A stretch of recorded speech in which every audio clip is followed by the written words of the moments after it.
Yep. I know they have Damian Harris, but like I don't know. They could cut Rex Burkhead and free up some cap room, which would be nice. But we'll see. I think Bill loves Burkhead too much because he plays special teams and he's just a classic Patriots player. Yeah, I was digging into that Dalton Keene that the Pats took. I like Dalton Keene. I mean, yeah, super versatile. You can line him up all over the place. He can't block for shit. Slot. Yeah, very little inline tight end. But yeah, he played a bunch of different positions in college, and that's Bill's like, oh God, I can put him anywhere. Yeah, this tight end group did not shake out the way I thought it was going to. Come draft day, I was like, oh wow, this guy's okay. Yeah. Very interesting. Well, there weren't like those dominant type tight ends in this class, so guys were honing in on one specific type of tight end that they wanted. Yeah. I mean, we saw Cole Kmet just go to 210 in UDPL. There'll probably be another round and a half until another tight end's taken. Yeah. So we'll see. Yep. Yep. All right, we're live on YouTube. Cool. Are we locally recording or what are we doing? Not with Tim. Sweet. It's music to my ears. All right, Tim. So what we're going to do is we're just going to go by position. And then I'll just go as they're drafted. What I'll do is I'll probably bring up like a group of like receivers because it's really deep. I'll bring up a group of like 4 or 5 guys. We'll discuss them and then we'll go on to like the next group. I'm not going to do tiers or anything like that, but that's what we'll probably do. And then as we get to names that aren't quite like we get into the Gibson, Bowden, Edwards, Duvernay, Gabriel Davis, like we'll get we'll group them up bigger together. Okay. So we'll start with quarterbacks because that's going to be easy. We'll talk about the first rounders and then we'll just kind of talk about everybody else. There was only 8 quarterbacks taken in the whole draft. Well, not the whole draft. He didn't put them all in here. Okay.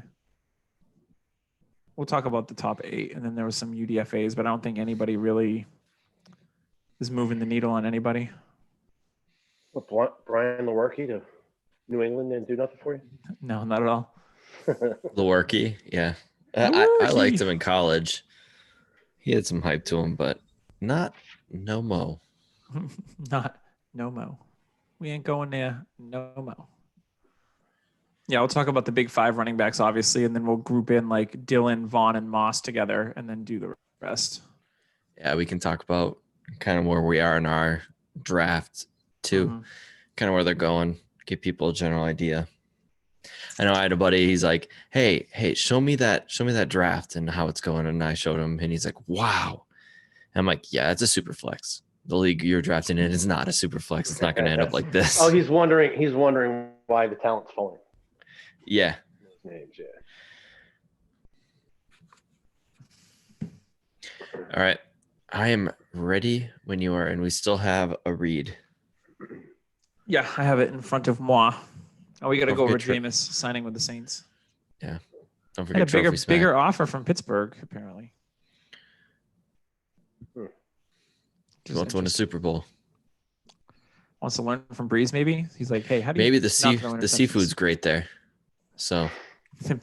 They better... Yeah, Pittsburgh's not really near any water, so yeah. Better crab down in New Orleans. He's going to get some of that jambalaya. That etouffee. Etouffee. Nice. What's that puff pastry they have there?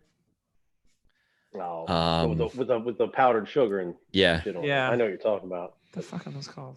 Powdered sugar dessert meal. Yeah. Oh, it's gonna drive me crazy until I think Nailed of it. I should just make up names of meals. That should be my job. What's this? Lobster with cheese and noodles. It's lobster mac and cheese. Shalob's nudes. Shalob's nudes. Yeah. Shalob's. All right, I'm ready. We can count of 3 and then we'll go. 1, 2, and 3. Welcome back to the Dynasty Happy Hour. My favorite part of the year is over. The NFL draft is in the books. Before we start, just want to give a shout out at the top of the show. You heard about Trophy Smack. Make sure you use code DHHRing and get that free championship ring. Because you know what? It's draft season and you're going to start building championships real soon. I've already got some drafts going on with Tyler. Tim's joining us this week. So welcome back, Tim. You've been gone for a while. Give us a quick update on how you've been. Tim's been good. Tim's kind of out on his own, doing his own thing. I'm in a house that doesn't have Wi-Fi, internet, or TV right now. So, podcasting's been a little rough, but with wonderful technology and Zoom, I can at least video chat with you guys using some Bluetooth headphones. And that's how we're kind of doing this today. Very nice. And it just goes to show, without technology for a while, you will start talking in third person. Yeah, you should see where he's in. Like there's writing on the walls. We are not sure if it's human feces or not, but it is. We know it's there's like, writing. It's like the Walking Dead episode with Morgan when he goes crazy and Rick finds him and there's just writing all over the wall. Yeah, nope. Very, not very seen similar to that. You should watch that. It was a good season of The Walking Dead. I have not seen the show. You afraid of zombies, Tyler? Is that what it is? No. All right. I hate the Cranberries. There's an old school group named the Zombies as well. But anywho, we digress. Rob Zombie.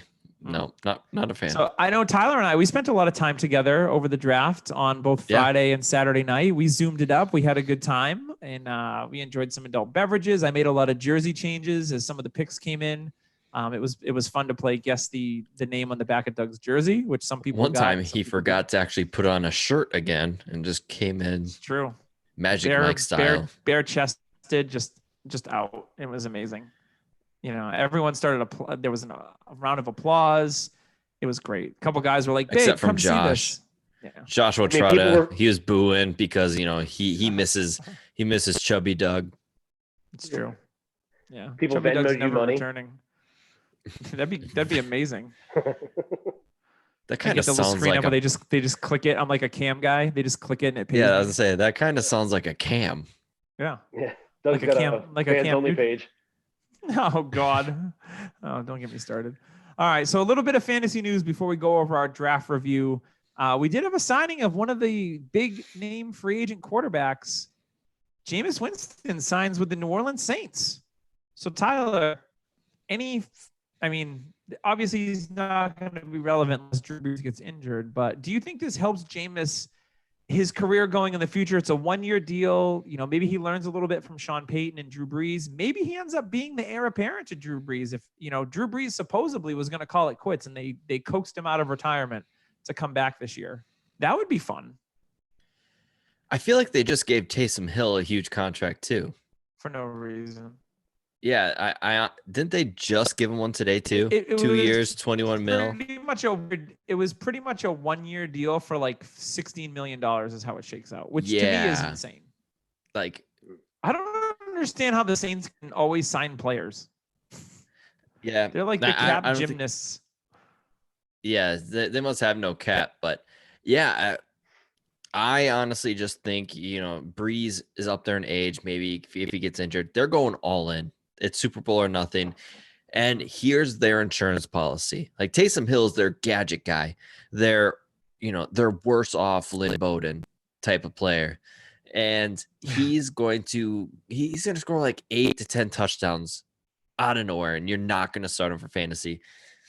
And if you do, and you get those weeks, you might as well go buy a lottery ticket because that is pure luck.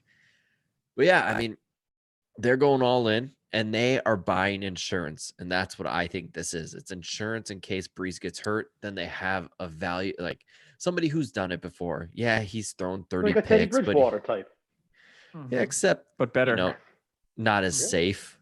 Like Teddy Bridgewater's the blanket around you, but Jameis is the wetter blanket around you that you just hope dries quick. You know what I mean? Like but that blanket runs hot sometimes. Or it's like a towel. Like Teddy's the dry towel, but it's kind of small. Jameis is the huge towel, but it's still damp and you don't know when it's been washed. Yeah. Jameis is that beach towel you bought from the beach store that it's not great fabric. It hurts your skin a little bit. Yeah, it's almost like sandpapers. Yeah, it's itchy. Yeah, so that's kind of where I come to it. I mean, if they lose Drew Brees, their chances are less, but I feel like it still be competitive with Jameis for sure. Yeah, it kind of shows your cards with Taysom Hill. You don't really think that he is the next coming, when Drew Brees leaves, kind of shows like, okay, Taysom's just this gadget player, and then we need a backup. Mm-hmm. My favorite stat of the day on Twitter, I saw a couple different people tweet it, is Jameis Winston has more completions to New Orleans players than Taysom Hill does. Taysom Hill has 7 and Jameis Winston has 10. So I thought that was fun. Yeah. That is sad. Yeah. So awesome. I own Jameis in a one single QB league, and luckily I'm not relying on him to be a starter or anything. But to go from 5,000 yards to a backup is like, ugh. That's rough, and he's still young. I'd buy him in Superflex right now at the discount. Yeah, I mean, he could find a job this year, and next year's quarterback class has probably 2 or 3 like studs. Mm-hmm. And I mean, it's gonna be rough. New Orleans could always trade him, like if someone else has an injury. Like that's true. I could see that. Yeah. If quarterback injuries happen Teddy. like they did last year. I mean, here's the thing: Jameis turned down more money from the Steelers to go to the Saints. Now, I would have loved him as a Steeler, like because Big Ben, we don't even know if he can throw a freaking football, and like with all those players in that offense, like I think that would have been a lot of fun for Jameis. The likelihood of him starting would have been better, but. Maybe he turned it down because he saw Ben Roethlisberger and was like, there can only be one really handsy quarterback per team. Well, he went to New Orleans because the seafood's better, correct? Is that what that was your hypothesis earlier? Mine was the crab legs are better. The seafood is fresh there. Get some jambalaya. Yeah. And I still can't think of the name of that pastry. Maybe that was their talk. Like, hey, we got a great chef. You can have all the crab legs you want for free. You don't need to steal them. They're free. You'll just be taking them and you'll be fine. Or we could set them aside and it's beignet is the little pastry. Beignet, yes. Or we could set them aside and you can act like you steal them. Dessert. Yeah, the bread that's fried that has powdered sugar. Yes, Tyler coined it that, and I couldn't think of the name of it. It's beignet is what they're famous for. So before we get on to our NFL draft talk, which I know everybody wants to hear, we do have a word from our sponsor. And they want to know if you think you're smarter than an NFL GM, and do you think you're the best at fantasy football? Well, now you have a chance to prove it. So Dynasty Owner is the only patented fantasy sports game using actual NFL salaries and contracts. So if you have Jameis on your roster, now you have him cheap. Yay. You manage your team from all levels, owner to general manager to coach. Dynasty Owner is for smart and elite fantasy football players. There's no offseason. The rookie draft matters. Obviously, we're here to talk about that today. Free agency matters, and every single contract on your roster matters. Come to a startup in 2020 using actual NFL player contracts and salaries, then improve your team each year with a 3-round rookie draft and by trading players and draft picks. You can win weekly prizes, seasonal prizes, and compete in the chase for the ring. The mobile app is in development. It'll be ready to download on iOS and Android in time for the rookie drafts that start there on May. Mock drafts are open now on the desktop and mobile browser. So to learn more and mock draft for free, go to www.dynastyowner.com. That's dynastyowner.com. So the way we're going to do this NFL draft review, we're going to break it down by position. I'm going to give some groups of guys here, and then we're just going to kind of circle around and talk about them instead of doing one by one. I think it's just easier to have a nice little talk to them. Yeah, talk to them. Doug, are you wait a minute, I have Joe Burrow on the line. Yeah. Joe! What's going on, Ohio room. boy? You got to be so excited to be playing for the Bengals. No, just kidding. A smoky room. He's just got a cigar going. Yeah.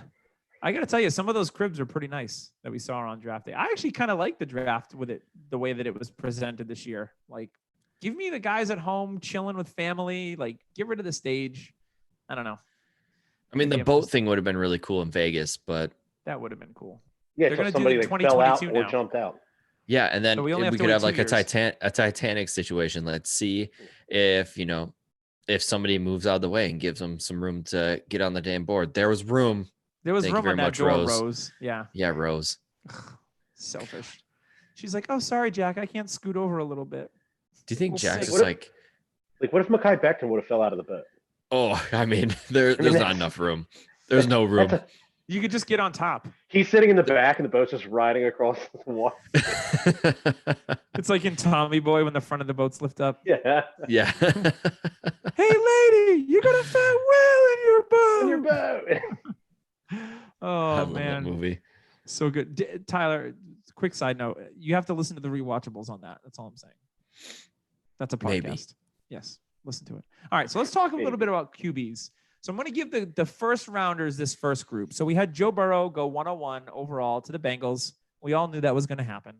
The next quarterback off the board was Tua Tagovailoa at number 5 to the Dolphins, which we kind of expected. And then Justin Herbert went right after him with the 6th overall pick to the Los Angeles Chargers. And then 26th overall, we were waiting for where's Jordan Love going to land. And the Packers end up trading up and taking Jordan Love, the air quotation fingers, heir apparent to Aaron Rodgers. We shall see. So I'm going to give the floor to Tim first. You can pick and choose who you want to talk about, kind of free form, some thoughts on this quarterback group here in the first round. Well, absolutely. Gotta love Joe Burrow. I mean, it's been known for months that he was going to be the guy there for Cincinnati. There was some speculation the week leading up to the draft, whether or not Tua was going to be Miami's pick. Everything kind of fell. Everything was pretty chalk to start the draft, the first 10 or so picks. So Tua wasn't that big of a surprise there to Miami. Hopefully the hip's good, but he's in a decent enough situation where he doesn't have to start right away if Miami deems that unnecessary. And I look forward to seeing Herbert in, I wanted to say San Diego, but Los Angeles. That's another situation where I think Tyrod Taylor will probably start 4, 5, 6 weeks maybe, and we'll get to see the rookie come in. And then as far as Jordan Love, that was probably the big surprise of round 1 for me at least, especially seeing them move up to get him for sure. I would have loved to have been in Aaron Rodgers' home when that pick was made for sure. You think he was rolling those big bulgy eyes of his? Oh, 100%. Yeah, I like how they're like, oh, he might mentor him. And I'm like, no, it's not happening. He's not mentoring anything. He doesn't even mentor his own brother. Yeah. Like, yeah, he's good. I thought the top 3 quarterbacks off the board played out a lot like how I thought it would. I thought this draft had all the rumors of people moving up and down and Tua potentially falling and this, that, and the other thing. And it was like dry chalk for a lot of it, which I think, if I remember correctly, happened in 2019 as well. There was rumors of all these moves happening, and then it was like, oh, no one's really trading and guys are going slotted where we thought they were going to go. We've pretty much seen the consensus 101 in most Superflex leagues so far from the drafts that we've seen is Joe Burrow. And we've seen Tua, Tyler, go anywhere from 102 to 104, I think. But Justin Herbert never sliding past 105. So thoughts on that? I really like Herbert's landing spot.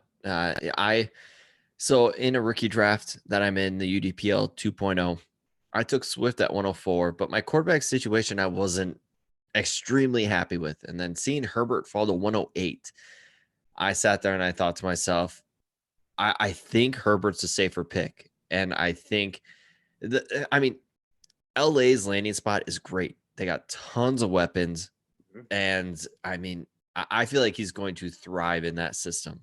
I could just be me, but the warm weather, I just think Herbert's going to do well there. I love the landing spot. If he would have landed in Miami, I think Herbert probably would have fell. But I do think that the fact that Tua is a better prospect, but landed in a worse spot kind of makes them very close, but Tua still got the edge. But yeah, Herbert, I love. So yeah, I traded back to 108, took Herbert, and then we'll talk about running back Tim absolutely loves later on soon here that I picked up in the second round as my running back. But yeah, and Jordan Love landing in Green Bay. People are like, oh God, you got to wait 3 years. I think it's going to be like mid 2021. You don't draft a quarterback in the first round. And the way Aaron Rodgers has played, there's going to be more of a quarterback controversy earlier than a lot of people think. So you're calling the Rodgers fall. It's already been happening. If you haven't seen it, it's happened. Like, I live here in Minnesota and we've watched him destroy us year after year. It sucked, but it doesn't seem like the same Rodgers when he comes into Minnesota. Yeah, our defense is better, but it didn't matter. It didn't matter if you were playing against if Rodgers was against an elite defense, he was still tearing people apart. And now it's just, it just seems like he's not on his game. I don't know if Anthony Barr's got to him or what. He's just got destroyed him it. Yeah. But yeah, I think the Rodgers fall happens in 2021. I think we see Jordan Love midway through 2021. And if he is who a lot of analysts say he is, he could be Mahomes-esque. They got a great system up there in Green Bay, a history. And like I said on draft night, Doug, the thing Minnesota fans should be scared of, people up here are laughing. They're like, God, Green Bay had a terrible draft. Well, I'm going to tell you, what I'm scared of is that they're going to have 3 quarterbacks in 60-ish years. And that's it. Like it's gonna They suck. can't keep hitting though, can they? I mean, they didn't draft Favre, obviously. I just feel like I just feel like the ghost of Bart Starr is just there, and the angel of Bart Starr just hovers over them and blesses any quarterback that walks in the building. What could have been between bookending Peyton Manning and Andrew Luck for 40 years? Yeah, way to ruin that luck. Like a lot. It's a lot, Luck.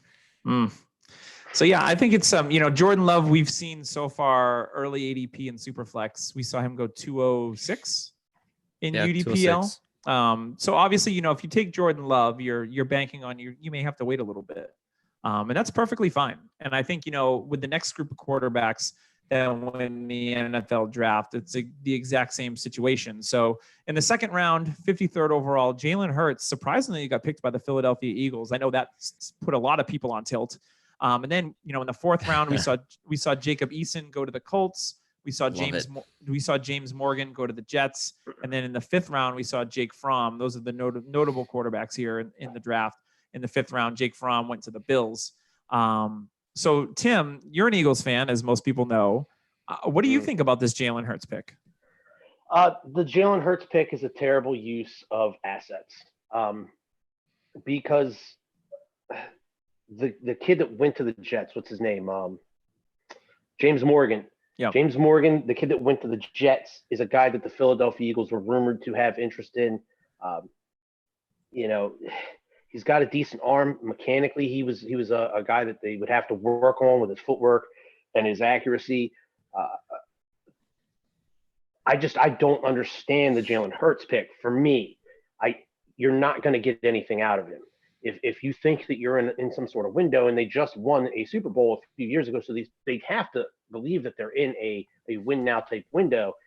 Why are you not taking an asset that has the at least potential without an injury to potentially help your team go forward? I don't think Jalen Hurts does that. And they were pretty specific, saying that they drafted him as a quarterback and not as some sort of gadget. They weren't going to try to move him to wide receiver or anything like that. So that pick, that one just made me shake my head when I heard it. I'm still shaking my head today about it. I think we needed linebacker. Mims was still on the board when we took him. That would have been fantastic. Just double up on the receivers right away. But you named another quarterback in this group here, Eason to Indy. I think that's a very good landing spot. I don't think he's ready right now to go, but sure, to go and learn from Rivers, because Rivers and Eason are like polar opposites. Eason's got the big arm, maybe takes one too many chances, needs to learn how to read the field a little bit better. But Phillip Rivers knows how to do the pre-snap reads. As soon as as soon as the ball is snapped, he's reading the defensive coverage. He doesn't have Eason's arm, but if you can maybe take a little bit of the smarts from Rivers and put it into Eason's head in another year or two, Eason could definitely take over as the starter there in Indy potentially. I like that. I like that Eason pick, especially in the fourth. Yeah. I think that, with an older I think it was quarterback. a smart choice by the Colts. I think it was too. And we saw Eason go in the UDPL draft. He just went at the very beginning. 301. At the third round at the 301. And then Hurts was followed right after him at the 302. So again, in Superflex League, quarterbacks are the most important. So people are going to use draft capital on them, even if they have to sit on them for a year or two. Which is smart. If you can have a taxi squad with young quarterbacks, and if one of them hits, then it's definitely worth the price. So we're not going to go to running backs or wide receivers yet, because I don't want to end the show on tight end, because I know everyone will just hit stop and stop listening. Yes. So so we're gonna travel over to our tight end group here. So Hold on. Let me pull it up here. So They had I don't think Komet. that, I don't think there was really any UDFA quarterbacks we're actually paying attention to either. No. No, Not there wasn't really. really anybody. And my biggest fear with Eason is that hopefully he doesn't turn into Mettenberger type. And I love that he's going to sit behind Rivers. Yeah. Brissett's contracts up this year. So in 2021, you could see Eason.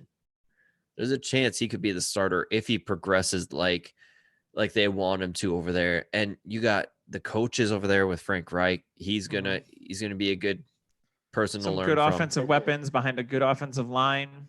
Yeah, the play action is going to be insane. And you see the tape with Eason. If he can have time behind the line, he can pick people apart. He's a 5-tool quarterback. I mean, he came in as the best quarterback recruit coming in. He's got every single tool you want. It's just, and when he's in Washington, when he got pressured, he'd panic. And that's when you just sling it and throw picks. But with that offensive line, I mean, this could be a home run pick. Mm-hmm. Yeah, absolutely.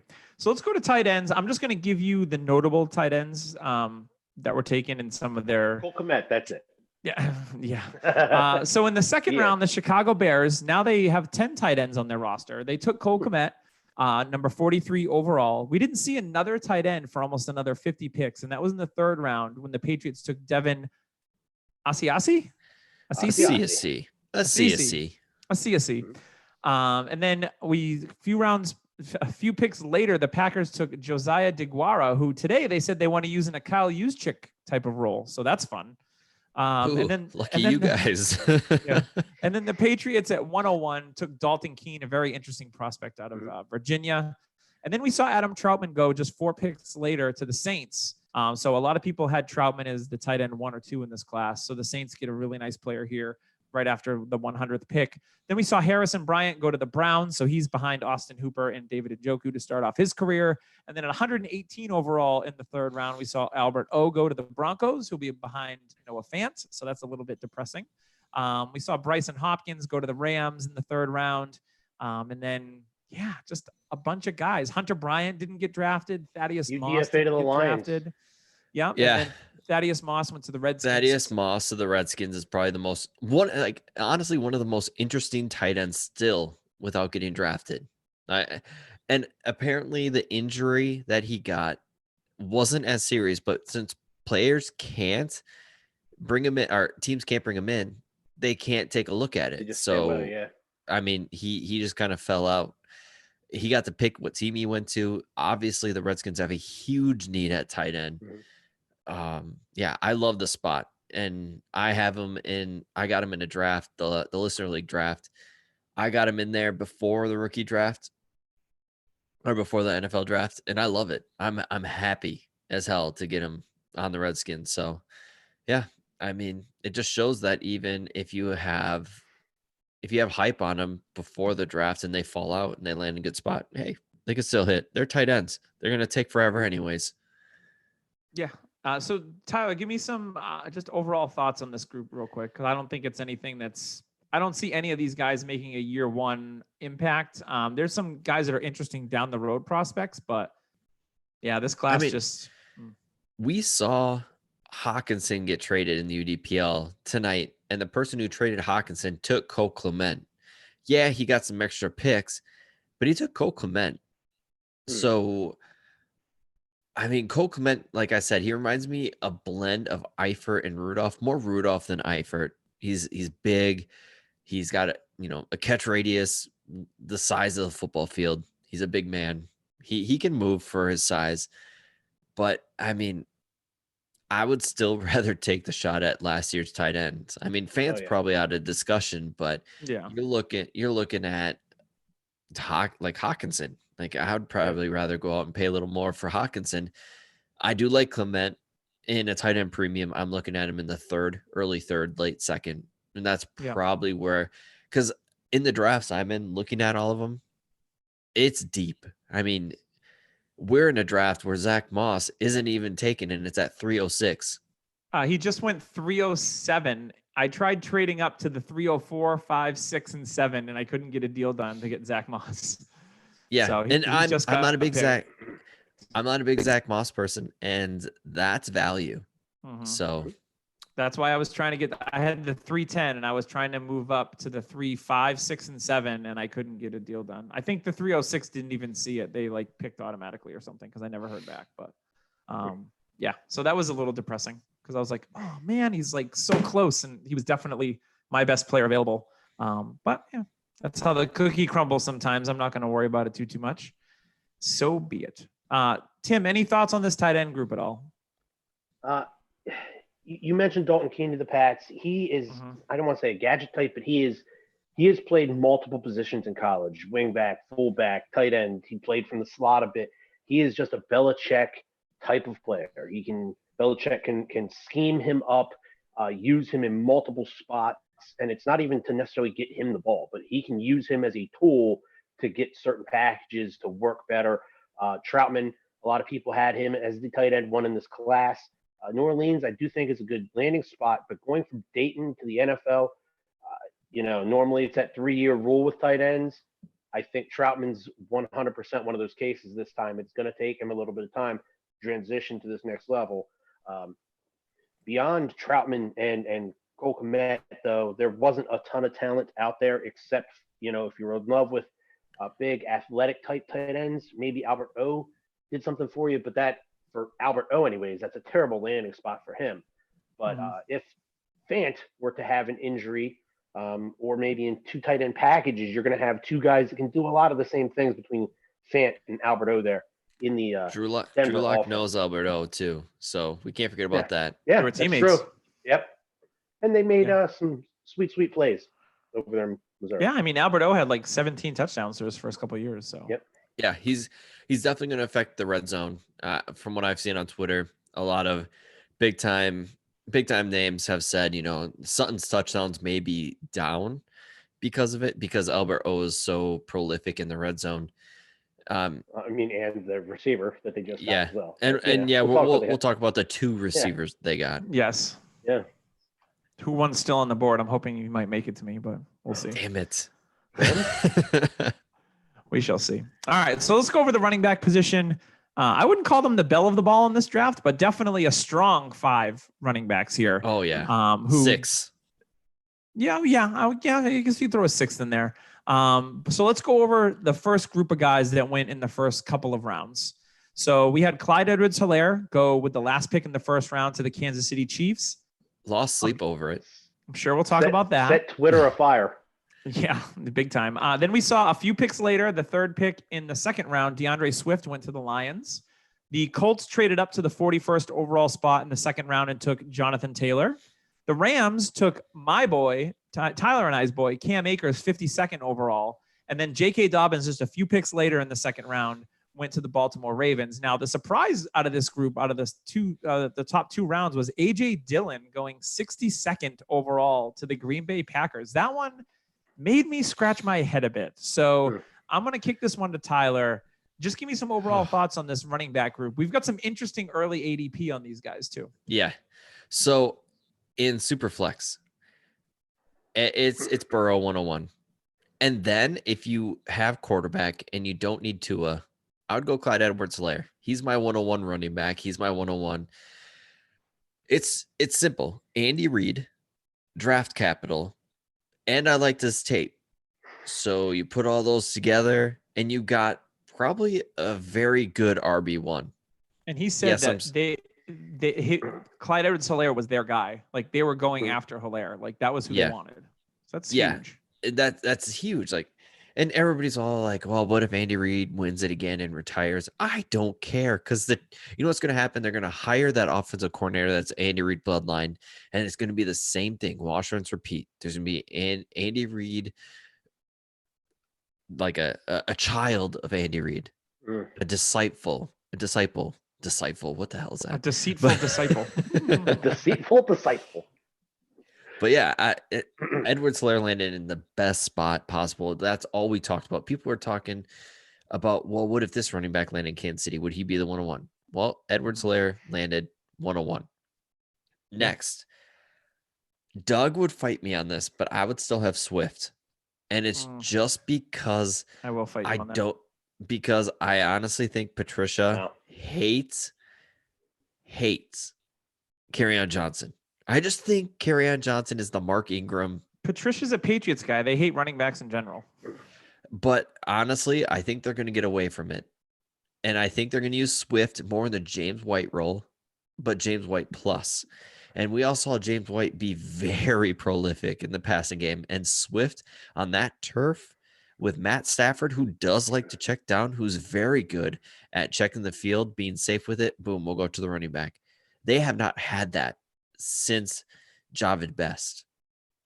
And that is going to be something that is going to be like, I think Swift is going to be safe. That's what I'll say. The next player, JT, is going to be a home run, absolute home run, if he gets the workload. He could be a huge buy opportunity after this year if they just use Mac and then go for Taylor. I don't think that will happen. I think Taylor will win out like talent always does, like Miles Sanders did in Philly. Talent will win out. JT behind that line is going to be insane. Yeah. But I do think they use Naheem Hines still.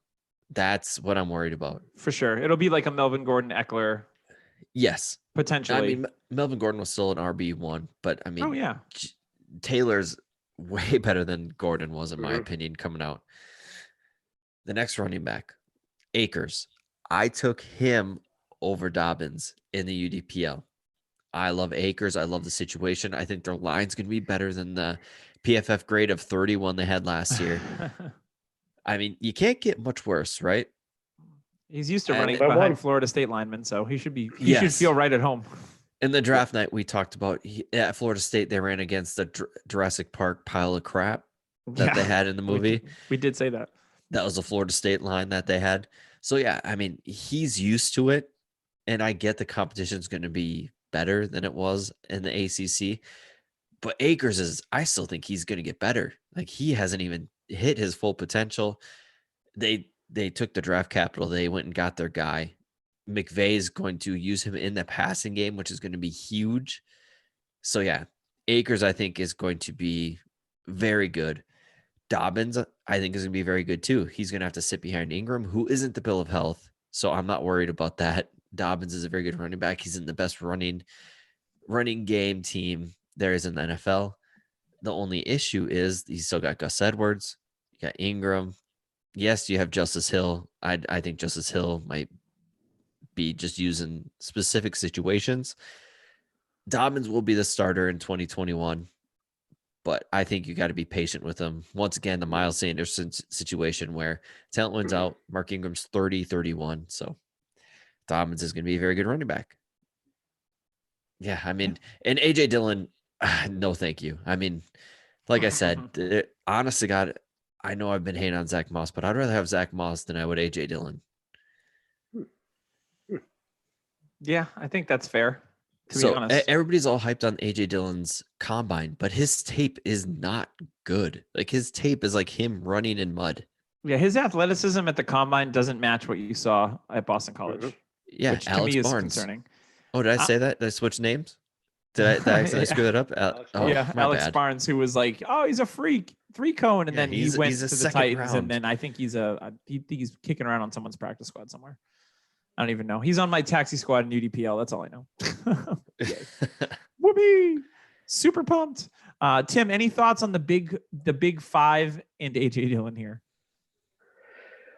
Yeah, I mean, you have to love Clyde Edwards-Helaire to the Chiefs. That offense just does nothing but move up and down the field, so there will be red zone opportunities. You have what should have been the Super Bowl MVP still there in the backfield with Williams, but let's be honest, CEH is definitely the better prospect here. Before Twitter seemed to take this and run with it, as soon as that pick was made, I started doing prior Andy Reid running backs, just kind of comparing him, and I saw that he and Brian Westbrook were very, very close together with their comp. And apparently there's that quote out there that the GM told Andy, "Hey, check this guy out. I think he looks a lot like Brian Westbrook." And he says he does, but he's better. So just remember what Brian Westbrook looked like in the Eagles offense under Andy Reid. We could possibly see something similar there with Clyde Edwards-Helaire. Swift, you gotta love Swift. as the prospect, I don't love the landing spot. I don't know if Patricia's going to just feed him. I think Kerryon's still a very good running back. I'd be interested to see what Detroit does with those two in the backfield. But for me, Taylor, I think, is the best running back prospect in this class. And I do like the landing spot in Indy. I like the line there. I understand that there are some other running backs in that backfield that he's going to have to work through in order to get time, but I think Taylor has the ability to do it. So for me, Taylor is still my running back one in this class. Cam Akers, I was really hoping for Cam's sake he would go somewhere like Indy, a place with a good line in front of him.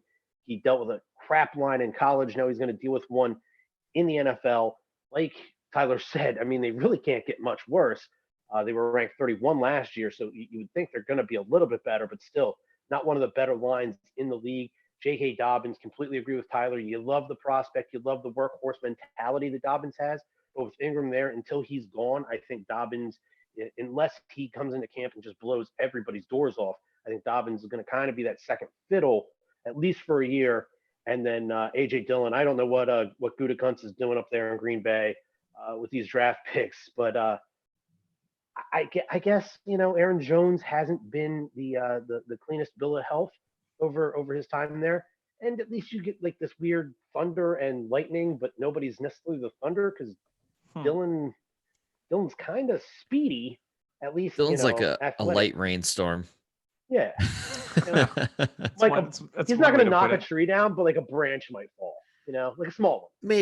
Maybe. Or the leaves. Like a bunch of leaves will fall. Yeah. And then or your rake them up. Your cheap plastic pool flies around a little bit, but doesn't completely fly into the neighbor's yard. It's a good question. But yeah, it might knock a trash can over. So what Doug said on draft night was pretty spot on. Was Dillon seems like Green Bay doesn't want to pay Aaron Jones. Yeah, that is what he got out of it, and it makes sense. And in today's NFL, that does make sense, 100%.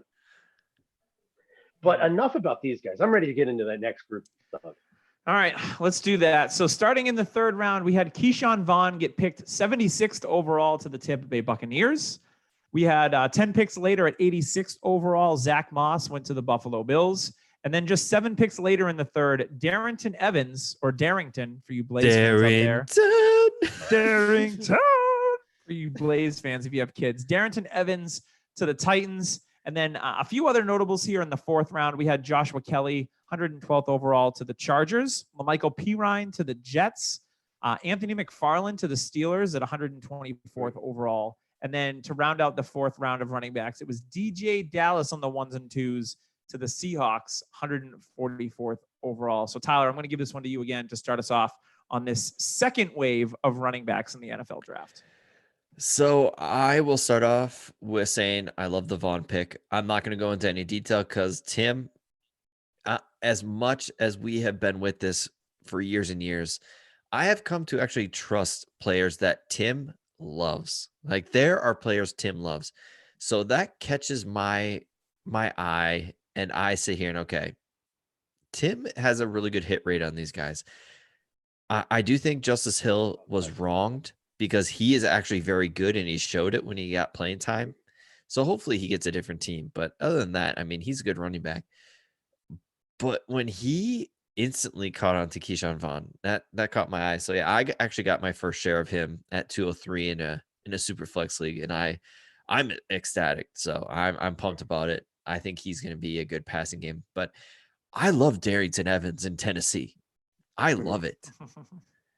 I know we made, but like Deion Lewis spot is open, and I mean Derrick Henry. They don't have anything else there. Yeah, Derrick Henry is going to smash, but who's going to catch up? Yeah, that's pretty much it. I mean, that's lightning. There it is. Evans is what 185, 5'9", but has a lot of wiggle to him, speed for days. Mm-hmm. He's going to be fun to watch in that offense. So. I love that pick, especially the draft capital they gave to him. Love it. I absolutely love it. Doug, I'm not going to say anything more because you're picking before me in UDPL. So, yeah. We'll see. I see you trying to trade into that spot right now. The Zach Moss the Zach Moss, I was very skeptical at first, but I see it working. Singletary, I still think is going to be a very special back. He was one of the best running backs last year as a rookie, average 6 yards per carry. That doesn't happen just randomly. He's a very good running back. And yes, I do think with his size at 5'7", 205, he does need somebody to help, like a Frank Gore. And Zach Moss, I mean, he comps very well to Frank Gore. Zach Gore, his stunt double. But he goes very well with Frank Gore. I could see them two working very well. And Zach Moss just went at 307 in our rookie draft. If you could get him there, fantastic, because he's going to have value. He's going to get he's going to get goal line touches. So Zach Moss is not a bad value there. I love DJ Dallas. He was a running back that I really liked coming in. And landing in He's only been playing the Seattle. position for a while. Landing in Seattle. I mean, could he be what I wanted Pro-Size to be? Like, that could be it. If that happens, I'm going to be very disappointed because I'm going to see him succeeding and just wondering what could have been with Pro-Size. But they're almost the same build. They have the same type of playing style, except I think Dallas has a little more anger to his running game, which is good. I think he's a perfect running back for Seattle. So I love that spot. And he went in the late second in our in UDPL 44 overall. Oh, in our UDPL draft. He went in the late second, and that's it was a bit of a surprise to me. That's to Garrett, who loves DJ Dallas. So I'm actually not surprised. Get your guy. Yeah, that's cool. I'm not shocked, and I like it. So I'm a little jealous. Very, very nice. So we did have a few other notables. I kind of like that Anthony McFarland pick for the Steelers too. Oh yeah, yeah, me too. I forgot to mention that. Yeah, and he went in the late second as well, early third in UDPL. Yeah. So that was an interesting spot. So we did have a couple notables. Benjamin unfortunately went in the 7th round. So that's not looking nice. That late, it's really good. It's really good value that late though. Yeah, I mean he went to the Cardinals, so I mean he went to Arizona State, so he doesn't have to go very far. Tyler, was there any UDFAs that kind of sparked your interest at all from what we have so far? I didn't really see any really. I know who's the guy from Patrick Taylor from Memphis. He can make the team there in Green Bay behind Dylan and there was one other kid, Jones. Michael Warren was getting some buzz. Yeah, he went to Philly. He went to Philly, and everybody's like saying, "Oh well, Doug Peterson never used a full." They're not going to use Michael Warren. They're going to bring back Corey Clement. He's going to help Miles. God damn it! It's still real to me. Damn it! Oh my God! Doug, you're not going to let me get my chance at Vaughn here. Who's Leach? The Leach kid. He went. He was in Maryland with McFarland, right? Yes. Yeah. The other Maryland running back. Where did he go, Tim? You might have that up. Hold on. I got my notes here. I'm trying to find him. But yeah, I don't really think there was too many other ones that were kind of caught my eye. Yeah. Benjamin, I do like the spot personally. The Giants. The Giants, okay. So it's not a great landing spot. Wayne Gallman 2.0. Yeah. He could be the backup there. He can make the team. Yeah. Doug, as I'm jumping in here, as far as those running backs go, that second group, I'm gonna start at the back. I love McFarland to the Pittsburgh Steelers there. I think he fits that team's that mentality. I think a lot of draft Twitter was a lot higher, obviously, than the NFL was on McFarland. D'Angelo Williams. He definitely showed some things on tape that a lot of people really liked. Darrington Evans in Tennessee, I think they're going to complement each other amazingly. I think he's going to be used in that third down role, and he's going to thrive there. Moss, when he was picked, where he was picked, I think he's also going to have a very clear-cut role up there in Buffalo. It's going to work out well for him. Another kid, Joshua Kelly, went to the Chargers. Oh, yeah. Out of UCLA. I liked a little bit of what I saw out of him on tape. I don't think he's ever going to be, the RB1 there for the Chargers. I keep wanting to say San Diego. It sucks. But I definitely think he could be a role player there. But Just say Wales, but instead of San Diego. But Keyshawn Vaughn to the Tampa Bay Buccaneers. The Buccaneers obviously needed more running back depth. If you're a Rojo believer, you think that Keyshawn Vaughn will be the RB2 and he will spell Rojo at times when he needs a breath. I see Keyshawn Vaughn being a productive running back in college against 8 and 9-man boxes because there was absolutely nothing else that Vanderbilt could do, and he succeeded there. He is now on a team that is stacked at wide receiver, at tight end, and they have the greatest quarterback of all time. He is not going to see stacked boxes anymore. I think Keyshawn Vaughn could Jameis went back in Tampa Bay. The greatest backup of all time. No, I think Keyshawn Vaughn. I loved everything about this kid. I think he's hard-nosed. I think he's a hard worker.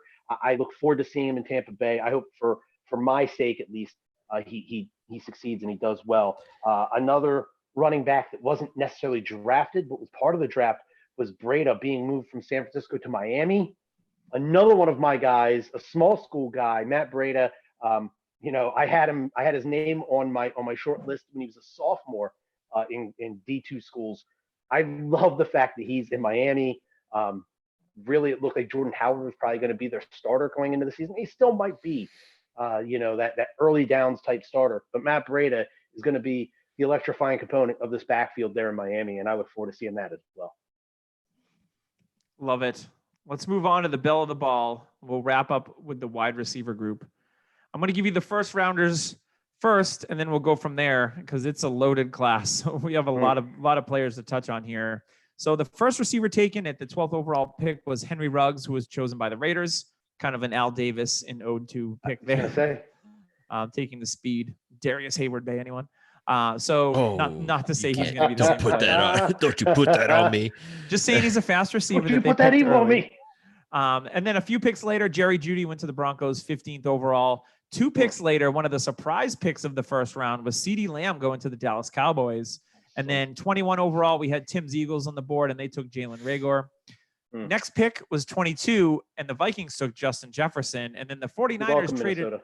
Yes, and then the 49ers traded up into the 25th spot and took Brandon Ayuk from Arizona State.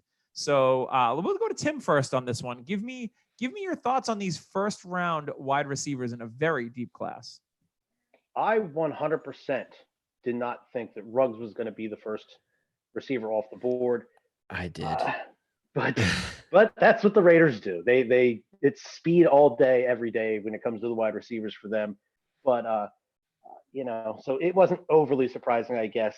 But John Elway had to just love it when Jerry Jeudy fell into his lap. That was great. I was trying to get home in time to jump in to the Zoom to hang out with you guys during round one, getting home from work. Dallas was on the clock as I was about 10, 15 minutes away from home. And I thought if Lamb doesn't go here, and I thought that there was a small possibility he could. If he didn't go to Dallas, I didn't see any other teams in order, at least taking Lamb before it got to Philadelphia. So I thought, hey, if Lamb gets past Dallas, we're going to get him unless somebody jumps us with a trade. And, of course, Jerry Jones has to be, that thorn in my hip. Just, damn it, I wanted Lamb on the Eagles so bad. But Dallas takes him. I think it's an interesting landing spot. They have a ton of talent at the wide receiver position now. I think they're all going to kind of not hurt each other, but I don't think any one player week in and week out is going to be a dominant type player. I think they're all going to have their weeks, their ups and downs because of the way defenses scheme against them. So it left the Eagles with the fourth receiver there, and Jalen Reagor versus Jefferson. For me, just as pure prospects, I would take Justin Jefferson 10 out of 10 times. I think that Jefferson is the much better wide receiver prospect. I think that Jalen Reagor fits a specific role that the Eagles were looking to fill, knowing Deshaun is on his last year, possibly in the league. So they wanted to try to get somebody more in that mold. I really, really thought that the Eagles should go with Jefferson there. I didn't love the Reagor pick. I hear more and more people from the area talk about, and they're talking me a little bit off the ledge about falling in love with Reagor a little bit more. But Minnesota, you guys got beyond the big three, my next receiver there in order. I think Justin Jefferson is going to do amazing things there in Minnesota, Tyler. And I think He's it's my a wide receiver fantastic landing. too. I think it's a fantastic landing spot because Yeah. he doesn't have if he came to Philly, here's the bad thing for Justin Jefferson is he would have had to have automatically probably been the wide receiver one first day on the field. In Minnesota, Thielen's there. Thielen has that covered for now, and it gives Justin Jefferson to adjust his game and his timing and his routes and everything and learn the He's playbook. a pretty good route runner. So He is. learning He's a from very good route runner. Thielen, yeah, learning from Thielen is only going to help. Like Thielen, that's what he is. He is all about technical stuff, all about route running, great hands. I mean, they're pretty much the same type of player. And Jefferson's what, 20 years old still? He won't be 21 for another couple months. So he's Young. It's a super young. great landing spot for him. And then you had Ayuk there to San Francisco. I think Ayuk, for some reason, San Francisco, when they draft, apparently the draft board for San Francisco is that Spider-Man meme. They're like, who do we have? Let's get the same exact thing. So Ayuk is a. They compared him to Pierre Garçon. So yeah, I think Ayuk is going to go in there and just kind of step right in, and they have a very specific niche for him to just fall right into. Yeah, I agree. I was going to say, Tyler, give us some of the early ADP data that we've seen on some of these guys. I don't know, but I'm going to give you my info. I love Ruggs values in drafts. I know, Doug, you tried to trade up for him, and he got taken. Yeah, I tried to get up to the 2-4. Yep. To get him, and I got taken. So. Which 2-4 for Ruggs is great value. I don't care if he's just a speed guy. If he's Will Fuller, he's going to win you weeks. He's going to be a good wide receiver 3 for your team. And Judy is my wide receiver 1. He fits what that team needed perfectly. He's a great route runner. I think he's a Calvin Ridley plus, and I think Calvin Ridley is very good. Mm-hmm. So Jerry Jeudy is going to fit well in that system. He's going to be the safety blanket for Drew Lock, which is exactly what he needed. I mean, you got all these big time speed weapons. What do you need? You need Jerry Jeudy to be there 10 yards, 20 yards. I mean, Jeudy still has speed to go deep. He's everything. So I love the Jeudy pick. CeeDee Lamb, he's fallen a little bit to me. He's fallen in rookie drafts, not as much as I thought, but these are industry drafts. So I guess I shouldn't be as shocked. I mean, a bunch of sharks out here drafting pretty well. I like CD better than Amari in this offense. I think he fits kind of what Dak needs. He's the Dez. He's Dez Bryant in this offense. So I love CeeDee Lamb. I love CeeDee Lamb. I like the spot. A good quarterback. That's if they sign Dak long term. Who knows what the hell? Lamp. I love Lamp. I love Lamp. The Rager pick, I do like. I think it's a perfect fit for Wentz. Wentz had everything to do with this pick, by the way.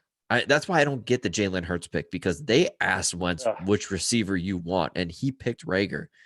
Rager's what he needs and wants. Speed, guy who can actually go up and get the ball. Thanks for that tip. Now we're going to draft a quarterback. Yeah. We also asked this guy what he wants. I love Rager. He's a top 5 receiver in this class for me. I mean, he's going to step in right away and produce because they have to. Yeah, he's pretty much locked in as a first rounder. No. I do think Arcega-Whiteside has a lot to do with it, who's going to play a big slot. That's why I think they didn't take Jefferson, who's also a slot receiver. I do think they have faith in Arcega-Whiteside. And, I mean, they're not giving up on him after 1 year. No, and they sent a second rounder on him. So, yeah, I agree. Yep. Jefferson is my wide receiver 2 in this class. I had a very difficult decision in UDPL. I had the 110. I had Jefferson and Jeudy. I was so close to taking Jefferson over Jeudy. Yeah, Judy's number 1, though. Wow. Jefferson is the safer pick because the offense, I think, will produce better. If Drew Lock is who we all want him to be, Judy's going to be a slam dunk. But, man, Jefferson in Minnesota as the wide receiver 2 with those Diggs targets, yeah, I mean, he's going to be phenomenal, and he is going to be safe as well. I like the Jefferson pick. And Ayuk, I mean, you hear the Pierre Garçon comps. I got him at 206 in a rookie draft, and I absolutely love that value. San Francisco drafted him in the first round. Kyle Shanahan knows what the hell he's doing. I'm going to kind of follow that. He said some glowing things about Ayuk.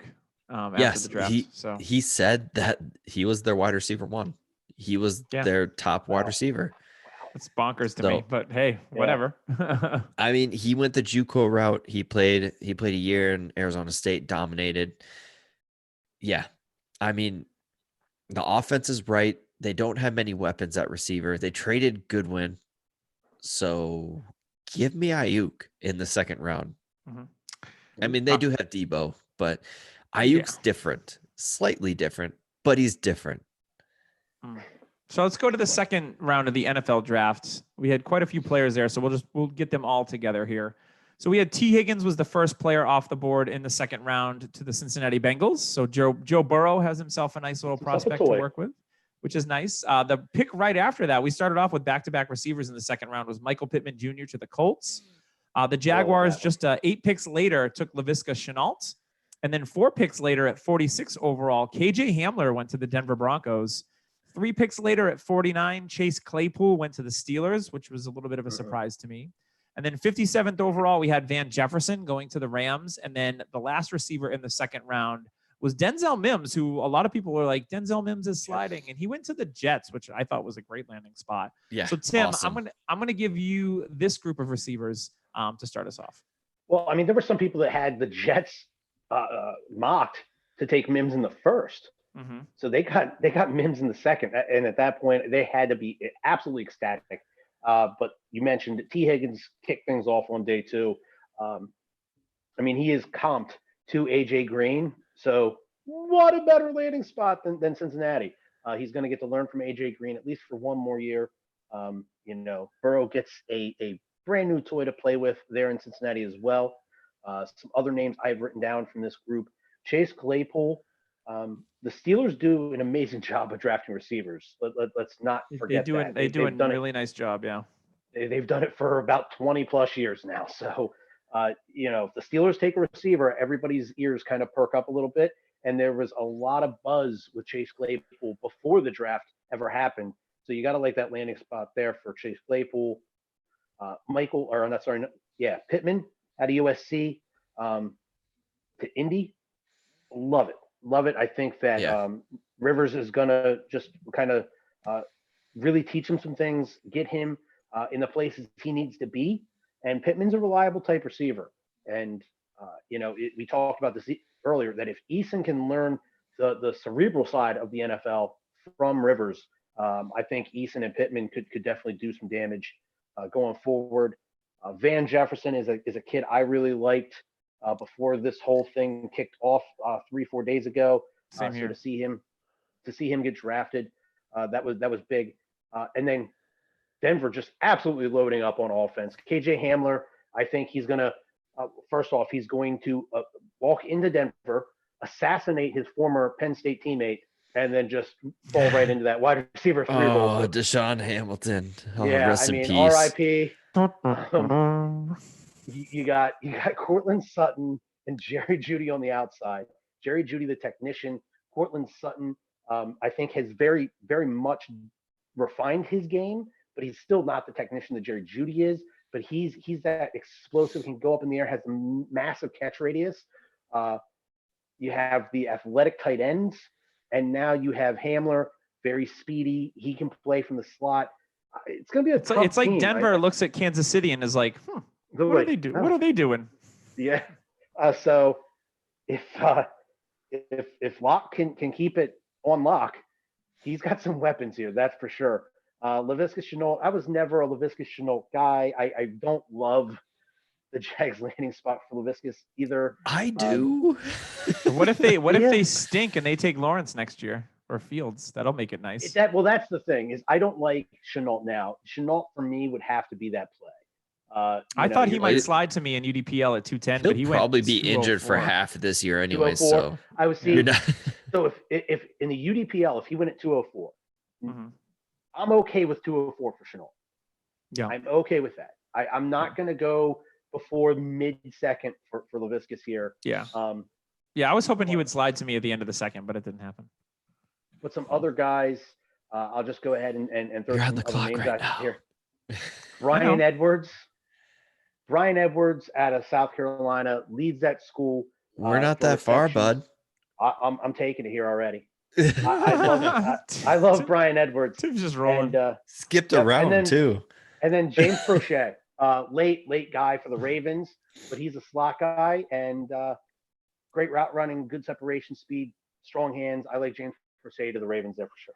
Tim just went full Tyler. He did. So Tyler, go full Tyler and give me the give me the second round. I am on the clock in the UDPL. I traded the rest of my draft except for my 310 to get up to the 308. I'm trying to decide who I'm going to take. All right. So T. Higgins, I love the spot. He's going to slide in for AJ Green when AJ Green is gone. Higgins is very young, so he's got room to kind of sit back and watch AJ Green play, learn from him, which is great. He's going to get throws from Burrow, and I do think Burrow had a little bit to do with this pick. I feel like the Bengals asked him, like, hey, is there anybody on the board that you would like us to pick, that you would like to throw to? And I bet he saw the national championship game, was like, hey, there's this guy that's super tall, super athletic. I would love him. I was on a really team. good football team with really good cornerbacks, and this guy beat them up all game long.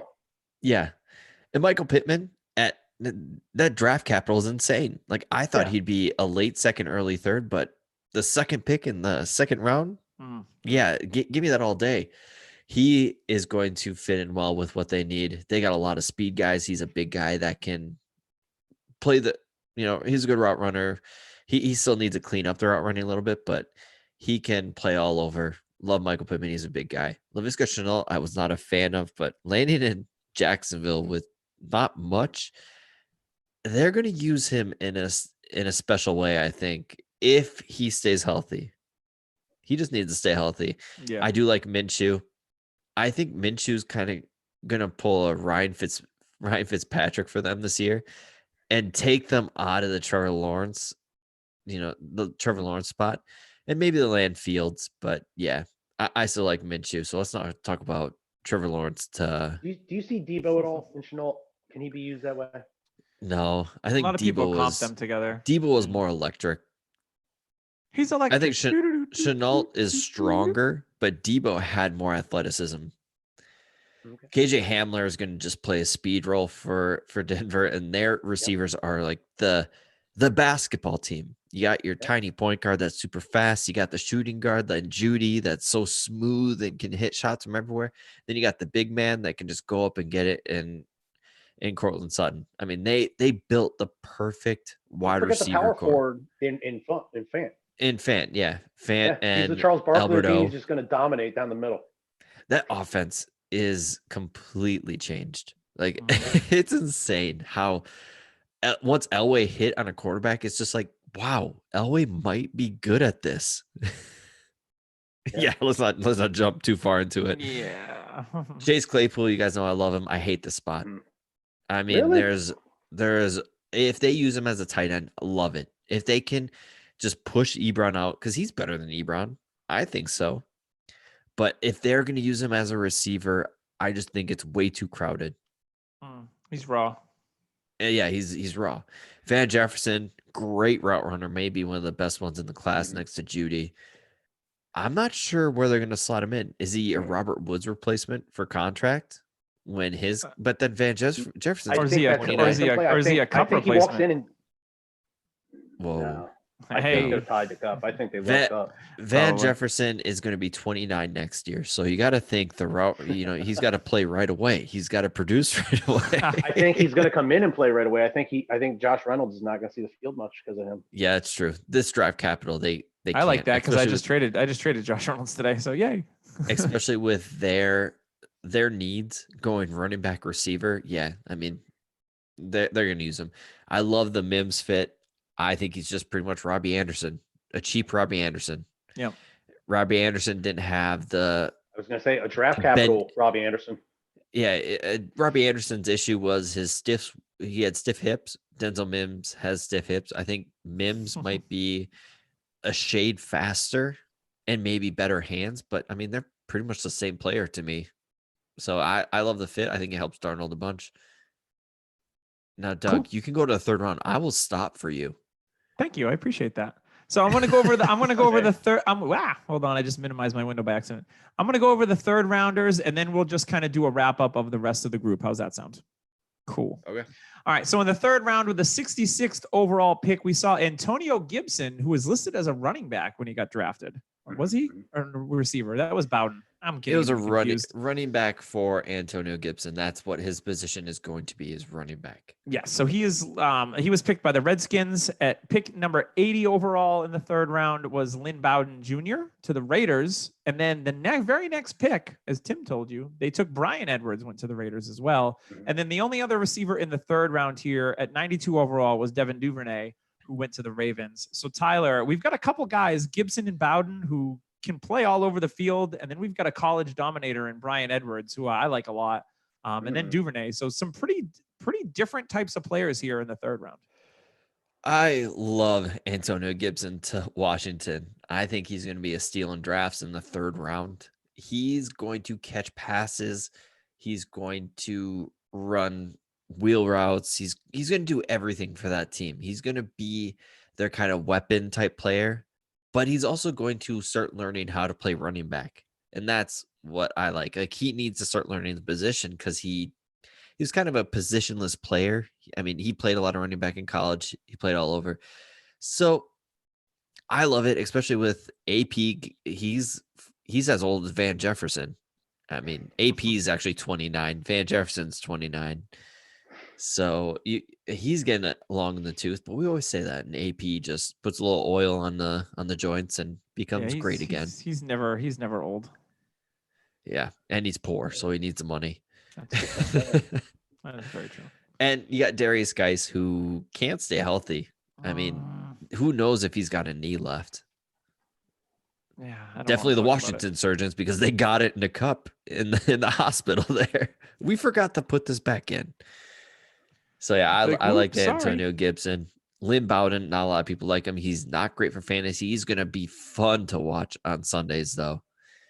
I mean, he could be a plug and play type guy, a Taysom Hill-esque. I think he's going to be used better than Taysom Hill, personally. I don't think they'll use him at quarterback like they use Taysom Hill. So yeah, I do like Lynn Bowden. Brian Edwards, people like him more than I do. So I probably won't own him. I do like his. So you get a good deal on him. Yeah, I do like his tape, but he's going in the second, mid to late second, and I would rather have a couple other people. So I probably won't own a lot of him, which would mean he's going to hit and hit hard. So draft your Brian Edwards. Devin Duvernay, I do like a lot. He is a very good player for that team. The thing that worries me is targets. Where are the targets going to come from? Because they run past Mark Andrews, run past Mark Andrews.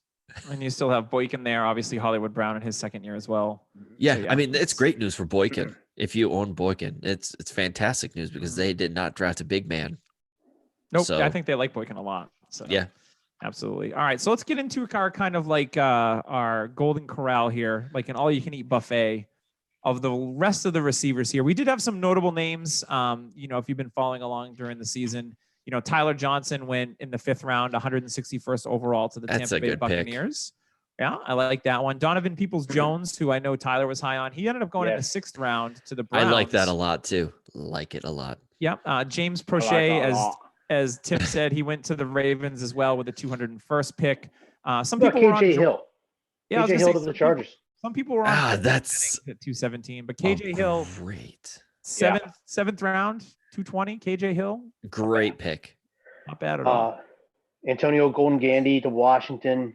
I don't love the quarterback play, but he's going to have to learn a little bit himself. But I think in another year or two that might work out. I mean, he's stupid smart. I mean, the guy's a genius. Like Doug, I the whole entire draft day, I thought you were joking. I actually read an article about how he can finish in a Rubik cube. He had to get a custom one made. Less than 2 minutes. Yeah, he's a genius. It would take me 2 years. Yeah, I used to take him apart as a kid and put him back together. That's the only way I could solve it. I did it, Mom. I cheated my ass off, but I did it. Why do the stickers look all messed up? Shut up. Yeah, don't worry about it. But no, KJ Hill. I love that. Like, they need a slot receiver. That's a great spot. Yeah, a lot of receivers taken in this class. So there's going to be one of these guys taken in the 5th, 6th, 7th. There's a lot of receivers. One of these Isaiah Hodgins is a great pick. You know, Great Tim pick and I for were talking Buffalo. about Isaiah Coulter from tiny Rhode Island over here, Right? who got drafted by the Texans, and he could definitely play. Like I comped him kind of like a Jamison Crowder type. You know, Kiki QT obviously still in the doghouse there. Surprised he didn't get moved on draft day. Quintus Syphilis. Oh, Jesus. No, joking aside, he's actually a pretty good wide receiver. You listen to Ayuk from Ohio State say he's the toughest receiver he's played against, and that was shocking. So he's got something. And Detroit, I mean, they're in cap hell with Well, the I receiver. think the thing for Detroit is he's a good run blocker. So That's true. he's like a DeAndre Swift, Bolden yes. type. But what Tyler Johnson to Tampa Bay, I do Yes. like that because they need a third receiver. Everybody does like Justin Watson. So I do like Tyler Johnson on the outside. On the other side of Evans, you got Godwin in the slot. Yep. Gronk at tight end. OJ Howard as the other tight end. And Keyshawn Vaughn at running back. God, this team. And Tristan Wirfs is going to destroy people. That was a great. Yeah, that was a great pick by Tampa. Oh my God, this team got so. I forgot about Wirfs with the Keyshawn Vaughn pick. So I mean, yeah, they're good. Great. The NFC Giants South. The Giants didn't pick any wide receivers, and I thought they would, but they did get Benjamin Victor, another Ohio State player. They got two undrafted Ohio free State agents. players. Yeah. So just another guy. I mean, a kid that goes to Ohio State can definitely play ball. So just because he didn't produce there at Ohio State doesn't mean he's not a decent football player. So just keep your eyes out for them. And then Quez Watkins was the last offensive player for the Philadelphia Eagles, but he's a very, very fast player, raw route runner. But I thought he was a guy that the Eagles would possibly target late in the draft, and so that was my one hit, I guess, for the Eagles because I didn't have any of these other guys on there. Some winners. Russell Gage for Atlanta. That's a winner. A wide receiver. Darius Slayton, huge winner for New York. Yes. I mean, you just talked about not drafting a receiver. N'Keal Harry. Yeah, N'Keal Harry. Well, Winner. I mean, they're just going to run 4 or 5 tight ends out there and then throw it to all tight ends. Yeah, Olabisi, he's got third. Jefferson. Yeah, but he's going to be the third. They did take the guy from Miami, Osborne. They did get Courtney Davis as an UDFA, who I think is who once again I'm going to give a shout out to my buddy at work, Al. Loved him, and he could make some noise. Mm-hmm. I mean, all you're going to hear is a undrafted free agent signing. Adam Thielen was also an undrafted. Here we go. But yeah, I mean, this just being in rookie drafts, just seeing how deep this class is. I don't remember getting I liked last year's class, and not a lot of people panned out like Paris Campbell and Arcega-Whiteside. But this class has something to it. Like we're in the 3rd round, and people are trying to trade up. Yeah, like people want. Yeah, these I just picks. traded up from.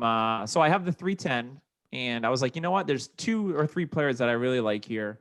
So I traded up to get the 3.8, and I gave up the 4.7, 4.10, and the 5.10 for the 3.8. Because I look at it like there's 3 or 4 players here I like that won't be available for me at the 4.7, and I'm looking who might be available at the 4.7, and I'm like, all right, let's just go all in and get the guys that you like, who I still haven't picked, but I'm working on it.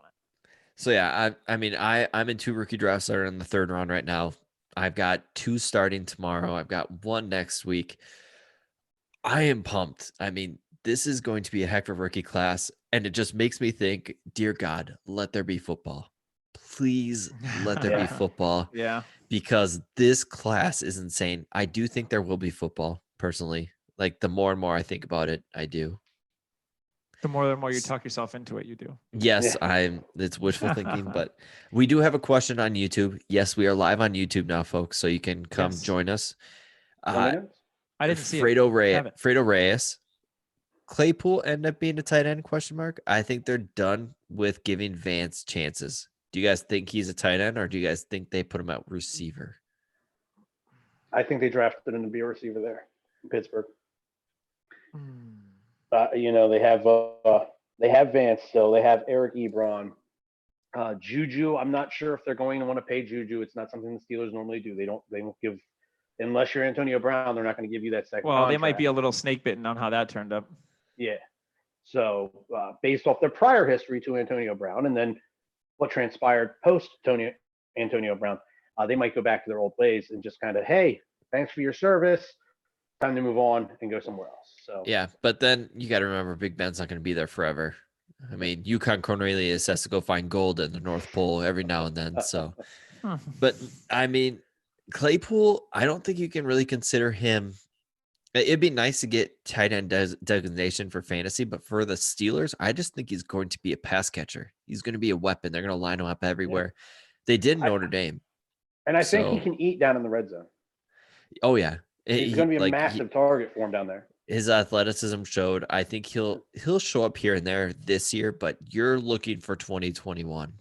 So he could be a cheap buy after this year because Deontay Johnson's going to get targets. Juju, I think, is going to come back to form. So, yeah. And I think they're going to use Ebron for a year and then throw him off to free agency again. Oh, for sure. They're just going to be like, see you later, pal. Like, thanks for the 1 year you were here. And that's about it. So, yeah. I can definitely relate. Yeah, and then also he said, it's not a question, it's more when we're talking about Herbert. He said Herbert stays up there because of the weapons that he'll have in LA. So he'll stay up there in super flex drafts, which I agree. I mean, Herbert and Tua are almost neck and neck, but I think Tua is going to have the edge just by a tad. And just like real NFL teams, there are people that are still definitely concerned with Tua's health history, and if they think that he's fully recovered from this, from this hip, if camps get delayed at all, the only one of these guys that I could see starting week 1 is still Burrow. If camps start on time and Tua is healthy, I think Tua has the chance of starting week 1. Herbert, I think, is going to be a few weeks into the season. Tyrod Taylor is going to get the ball rolling, and then when it's time, Herbert will come in. You know who nobody talks about that has a major upgrade at position and the team not drafting? Preston Williams. I mean, good for him. I mean, they didn't really draft a receiver. I don't think they even touched one. And didn't they get one with their last pick? They got Tua. So, I mean, you got an upgrade at quarterback and you don't have competition. I mean, you got Devonta Parker, he played better than Parker when Parker was healthy. So who is the alpha? Maybe they got 2 alphas. And also, I'm very interested to see Dallas. I want to see how that actually ends up. Because you got Gallup. Is he going to play more slot? Is Cooper going to play slot? Is Lamb going to just play dominantly on the outside? Is he going to play a Y receiver because he was not pressed in college? So they're going to kind of give him more of the back off coverage. I was going to say, didn't like 7 of his 10 touchdowns come out of the slot? Maybe. Lamb, but I mean, Lamb... God, I'm starting to really like the. He's a tight end when you have Lamb, though. That's true, but just put him in the slot and let him eat. Yeah, Devin Escobar is gonna eat. He's gonna be good. Is that the right tight end? Yeah. Yeah. Absolutely. My biggest takeaway for Dallas is I can't trust any of the receivers to be consistent weekly contributors, but Dak Prescott. You can 100%. Oh my God. But the question is he going to get Kirk Cousins? Is Dak going to be the Kirk Cousins? Like we'll franchise you, and then we'll let if that's the case, I think that's Dak doing it. That's true. I think they offered him pretty decent money and he turned it down. Was it like 32 million or something? He said, I can't feed my family. 33 to 35. I swear it was more than big. It's big money. Huge money. Yeah. It was more than Kirk Cousins. And Kirk Cousins, I mean, made a bunch of money. Yeah, if you want to be in Dallas and you want to be surrounded by that team, you're accepting that deal. I mean, you're not begging for the extra million. Yeah. Stop trying to have Cliff Kingsbury money and have a palace. Oh my God. Him and Sean McVay probably had a beer together. You know what? Like had Cliff in, like, hey man, check out my house. And he's like, I want a house like this. Get signed by Arizona. This is how I want my house. And then McVay's like, hey, did you take my blueprint for my house? What? What you talking about? Yeah. No way. All right, boys. Well, I think that's going to wrap us up this week. Lots of NFL draft talk. We'll dive a little bit deeper maybe in the future here. It's been fun. 7,000 square foot house, by the way. Oh yeah, huge. I love watching the draft, and it was just as good, especially being on the Zoom party, hanging out with everyone while the draft was on was actually really, really cool. I couldn't be in New York with my friends at Buffalo Wild Wings, so I had the second best thing, and we Zoomed it up and had a good time. So Tim, it was great to have you back. Tyler, it was all right having you every week. So why don't you tell people who's on next week first? Why don't you? What is everybody's favorite episode of the year of Dynasty Happy Oh, Hour? That's right. It's the Animal Comp episode. Why did I forget that? Animal Comp Rookie Mock with Matt Price. Next week, it is everybody's favorite episode. It's going to be great. I missed out last year, so When are we doing the draft? We'll talk about that, Tim. Okay, we let's can't. go. No spoilers. No spoilers. Tim, he's definitely rusty. He took over the wide receiver portion. Now he's trying to give spoilers. But yeah, I mean, it's gonna be fun. We got a lot of great guests coming up. We also have Marcus Grant coming up in May, which will be fun to kind of go over his strategy and in Dynasty and talk about the rookies. We're gonna have a lot of fun this summer. Let's all pray for football. Let's all pray that happens. Absolutely. We'll see you next week on the Dynasty Happy Hour.